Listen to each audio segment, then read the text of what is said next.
Hello, everyone. Thanks for joining us today. We're got another exciting episode in the Hawk Nest series today, episode 2. If you joined us last week, you know how these are going to run. Going to be a quick 15-minute discussion over a really cool topic that HawkSearch can help with. I'm joined here with Gavin. I'm, of course, your host, Jonathan Meyer. You guys know me if you've been joining any of these conversations. I'm one of the senior solutions engineers for the Bridgeline team. Been working with HawkSearch for several years now. Gavin, why don't we go ahead and toss it over to you? Do a quick introduction on your end there, and we can go ahead and get started. Yeah, sure. So, hi, everybody. So, welcome to our second episode on the Hawk Nest series. So, like I mentioned in our previous one, this will be an ongoing sort of programming for us. And like I mentioned, we're really trying to show you some of the advantages that HawkSearch offers you and your customer base. And we're really, instead of just talking directly about some of these feature sets that are often very top of topic, we really want to start kind of showing how the workflow, how things kind of all become an overall successful tool for you.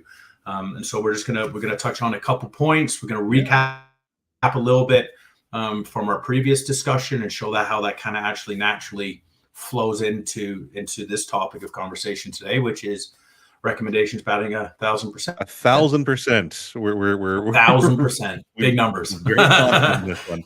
So let's go ahead and dive into that there. Let's talk about, as always, we'd like to make sure you guys are aware of what we're going to cover in this webinar. A lot of text here, and we're going to come back to this just a couple of times as to refresh the topics here, but we're going to lead off with discussing master personalization. So we want you to be able to understand how the different shopping experiences, how we can help transform those, how we can help every customer come in and feel like we are actually understanding who they are and delivering those experiences where they think this is, they feel like this is a personalized experience. Lots of good ways that we can help with that, especially kind of building off of, like Gavin was mentioning, some of the reporting and analytics leading into that next step, which of course, when you're having good personalization, that only helps with unlocking that revenue growth, really helping drive those recommendations and those personalizations. It can dramatically increase your average order value.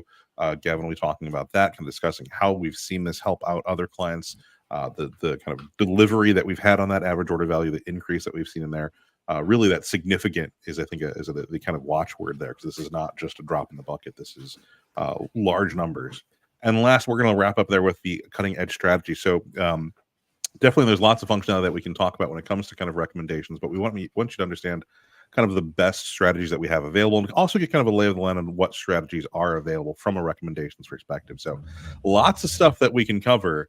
Gavin, I'm going to lean on you here to kick us off with this master personalization. So why don't you run us down where we're coming with this idea? Yeah, so I'm going to kind of start with kind of a little bit of a recap on the data and the analytics that we had previously. So, that advanced reporting and analytics, that kind of real-time search data really identifies, search patterns. You're able to pinpoint immediately certain search terms, any sort of interaction that's occurred. You're able to take that to help optimize search experience. But when you take that and then you start looking at it from a personalization perspective, we can automatically kind of pinpoint what your customer is going to be looking for. Yeah. So, especially in the B2B space, where a lot of our topics are obviously surrounding that environment. But when you start talking about personalization, think about it from, it's almost like someone's coming into your site. They've come to the site before. You've taken your analytics. You've tailored. They have a certain brand that they like. They might be from a certain region. They might be seasonality products that can affect them. There is so many things that you can pull from the analytics that you can then start creating out even before you get to recommendations. Yeah. The personalization component of it, which then, again, drawing from that real-time data, then you can really start structuring what recommendations. And, we spent a lot of time talking about, the internal sales teams and what sort of tools that we can add to help with that too. And recommendations falls completely into this. So, you've got the data, you know what they're shopping. And then when you're creating the personalization, it's taking them directly. They're only seeing what they want to see. Yeah. And that allows you to inject potential new products, new brands, new lines. You can inject components. You can inject, buy all three together. You can really start driving that average order value. And all you've done is look at their history, their metrics, and you've now personalized. So it sounds really simple, but it's kind of that one part that, we come across a lot in our market, is that those, they sound simple to us because we do it all the time, and it's customers, it's kind of like it's a new thing to them. And it's an exciting component when you can really start tailoring, especially your largest customers, or maybe you want to segment out your customers. You've got your top customers. You only want to segment certain areas to them. You want to give them different, like, there's so much you can do from a personalization perspective. I think it's really key, because it's the natural extension from that conversation that we had last week of we can give you so many different kinds of insights, and the idea here is not just to think about this from a kind of a bottom line perspective, but what can we do to help the internal sales team? And part of that is delivering on that kind of reporting and analytics where they can get those insights. Now, once you've got those insights, how can we help that? And that is, again, leading into that personalization that you're talking about, taking those details that we're able to capture for you, breaking them out by those different kind of criteria, and being able to then say, oh, well, we know then, based off of what we're seeing, where this customer is interacting with, where this company is shopping, what they're buying, and using those to help drive that personalization. So now the next thing that we wanted to kind of tackle here, moving into the next topic, was going to be how we can unlock the revenue growth. And I think it's a really natural kind of extension of that topic here. If we're using the personalization information to help drive that, where can we help this then kind of see, as where it lands then when we start actually making the rubber hit the road here? And HawkSearch we can touch on this in so many different times throughout the experience, right? So recommendations, everyone's heard recommendations. Okay. So, but we have within our platform, we have, for example, Instant Engage, where we can track our machine learning and all of our AI. As soon as someone is logged in, we know the customer that's logging in. They haven't even typed anything into the search bar yet, and we're already making a recommendation for them based on the analytics, based on the tracking capabilities within HawkSearch, all of their buying histories, everything like that. And we haven't even entered a letter or a number or a part number, and we can start generating revenue there. And then from that component, then we can start really structuring the recommendations to drive that order value. So, I always like to use it into a use case. So in a lot of scenarios when you don't really have intelligent recommendations, or you don't have the ability to maybe structure them or tune them, or, have the capability of adding different products, and you just kind of let it go naturally. A lot of times what you see is you get kind of low margin items because they're constantly clicked on. That are added to the recently viewed or recently bought, because those are high traffic areas. Now, it's great that your recommendations are going to show those, but is that really going to drive that order value that you're looking to increase? So as we look now, we know in the B2B space, 40% of all activity starts in the search bar, and that number is only going to go up. So if you take it, say even 50% of your customers have logged in, they've come in, and we've already got a recommendation put up, and it's an intelligent, it's a dynamic recommendation that's showing only products that say have a 15% greater margin, right? For example, just simple math. We've already created such a larger kind of volume in terms of what kind of profit you have to make. So, I mean, that's just stage one. That we're just in the search bar. Search box. That's just the search box. So then we can get into product pages. So HawkSearch allows you to have placements throughout, and you can tailor everything. So, one of the biggest ones that we often see in this B2B space is recently bought together. This allows you to create strategy on, you buy product A, but product B and C should go with it together. Right. But an unintelligent recommendation isn't going to make that kind of connection for you. So you now have added just one single item. You've now added three. So you can see how the order values can continually grow. So we have, our metrics on our recommendation strategies is a minimum of a 20% average order growth.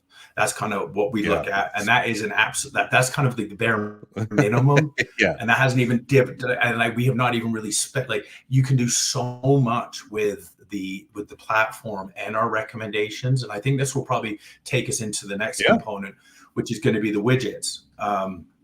And this part of HawkSearch, I always find is probably some of the most exciting stuff to talk about when we're talking with customers. First off, we have 17 strategies. So the most in the market from that standpoint. 6 of them we can completely personalize. So again, this is taking us right back to the beginning of this conversation, where personalization. So we have 6 dedicated strategies within this, which are completely tailored and personalized for your customer. Then we have 4, which are dynamic. So what does that mean? So dynamic, just meaning if someone has come to your site, we can track this. Next time they come back, we can tailor or structure recommendations based on that activity. Now, this is all just immediately done through our machine learning. We can do it. It will automatically populate and do it for you. But where HawkSearch becomes so powerful is the ability now to overlap and build the strategy behind this. So this is, as you can see on the screen here, and Jonathan, you and I go through this a lot in our demos. Frequently bought together is probably one of the biggest ones we have, but we have such depth, and we can overlay these strategies. So out of that 17, we can combine. So you can have bought together, new product, you can structure your higher product margin. You can start tailoring all of this to flow into one. I think the recommendation at one place, and we have 6 locations. So you can only imagine the amount of data that you can get in front of your customers from a product perspective. And I think the really interesting thing with the way that we approach this is that it can be kind of you can lean into that personalization, but we always know that, there's going to be times where it's someone's first time on the website. You don't have necessarily that personalized information, or maybe they haven't logged in, and not that we require a login to drive personalization. That can happen just based off of repeat visits to the site, interactions. We start to build out that personalization just from that kind of signaling there. But we can lean into that personalization, because one of the very cool things that we can do with kind of how HawkSearch approaches this is, beyond kind of all of these great strategies that are in here, we can also kind of tailor these to lean into certain strategies first. So we can lead off with personalization. We can make sure that what they've recently searched might be then used second. We can make sure what they were recently looked at could then be used third in that. But what can happen is, if someone has never come to the site before, none of these would be able to populate because we don't have any of those signals for the visitor. Well, that's then when we can leverage the fact that HawkSearch can allow you to drop in multiple recommendation strategies into just kind of one of those carousel segments to say, well, if we don't have anything for these first 3 strategies, well, let's lead off with our best sellers. That's going to be obviously something that you might want to call attention to.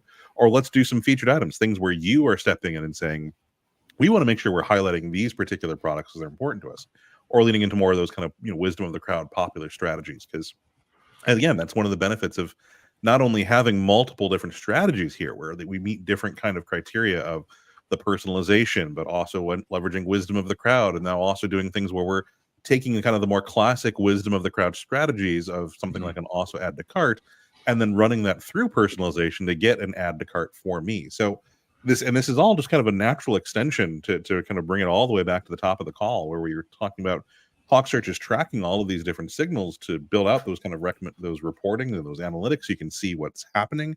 You can segment that information. Well, we're able to use all of that same information to then drive these further recommendations downstream, which, Gavin, to your point, that's why we see that 20% minimum really as kind of the basement on this, because there's just so many different ways. And this is something that you can grow with too. This doesn't need to be need to be leveraging all 17 strategies day one. Like, no, we can drop in, kind of your classic also view of personalization and just run with that. And it can all be edited in real time, right? Which is another thing. This can be, you have a promotion. You want to change how your recommendations are reflecting that promotion. Or like we mentioned before, you've got a customer that has maybe paid for a sponsorship from a brand that you want to have located. So your recommendations are only going to be brand specific. We haven't even touched on content recommendations. right? We can start comparing content. If you've got a large blog, if you've got lots of manuals, if you've got lots of technical drawings, you name it, we can start them building recommendations on top of that controls content. So, the capabilities definitely cannot be covered in a 15-minute conversation, but we're already at time here. Yeah, we're already at 50. We're already covered it. And we haven't even opened them up yet. So, what we're trying to accomplish with this whole little web series that we're going to have ongoing is to show kind of workflow perspective on how you can utilize it with your customers versus us just talking about the feature set. That's the most important part. How you can take components of HawkSearch, use it from a business case perspective, tailor your shopping experience for your customers and the personalization, and then start taking all of that interaction and grow the business, which is really the main goal of your e-com platform. That's the bottom line. And we will continue this conversation as we move along here. Of course, as we were talking about, we're already at time here. We've not had a chance to really cover a fraction of the stuff that we could talk about this. And again, with that idea of not just looking at this from a feature perspective, but what does this actually mean? We'd love to actually get a demonstration for you here. So please go ahead and scan that QR code that's on your screen right now. That'll take you to a link where you can very easily schedule a demonstration. Be happy to walk through a more detailed breakdown of all of this functionality, go even additional functionality we have not had the chance to tackle here. And of course, as you said, Gavin, this is going to be an ongoing series. So our next one is going to be on April 4th at 9 a.m. PST, 12 p.m. EST. And we have also a wonderful QR code that you can scan there to get registered for that. That one's going to be super exciting because that's going to be discussing advances in AI and customer engagement. HawkSearch, of course, we are kind of really excited about some of the new features that we're rolling out here at the end of the month, really focusing in on that AI. And we're going to be very excited to show even more of that on this next Hawk Nest episode. So, Gavin, thank you for joining me. Thank you, sir. As always, you to everyone else for joining the conversation today and listening to us. We'll be back in April to go ahead and continue the conversation. So have a great day, everyone. Take care, everybody. Bye for now. Bye.